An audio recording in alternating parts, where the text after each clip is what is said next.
grew up in church. So I've been in church my whole life. My father was a preacher. My mother was a missionary. I've been in church all my life. And you know what I've heard about my whole life? Jesus is coming. But maybe you're like me. There's been parts of my life that I didn't think about it. Because I've heard about it so much. I guess he'll come when he comes. He'll come eventually. I guess I believe he's coming, but I should just stay busy. I should just be about my business. There's a point where we hear something so long that we stop investing in it, which literally means we stop believing in it because we're no longer living for it or looking for it.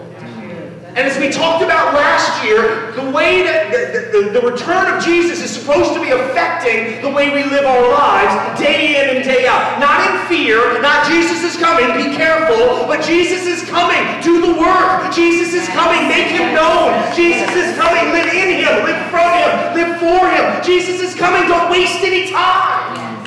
Jesus is coming, don't get caught up and the things that everybody else is caught up in. As David said, well, again, I didn't know when he was going to pray, but as he said again, we have to live like Jesus is better if we want anyone to actually believe that Jesus is better.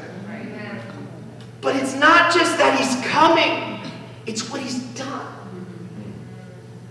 And yet a lot of us live in this, but what if I never? What if the building never gets finished? Some of you guys that work there every week talk about it while you're working every week. Are we ever going to get this thing done? I have joked with Noah that you may have to take my bones in like they did Joseph's. But do whatever you got to do to get me in there whenever that place opens. What if the building never gets done? What if I never get married? What if we never have kids? What if I never get the job? What if we never get out of debt? What if I never get better? We have all of these what if I, and what I don't think we realize is as we entertain them, they grow in us. And as they grow in us, we stop seeing what he's done, and we stop seeing what he's doing, and we stop believing what he's going to do, and now we just live lives of lack when we have the Son of God.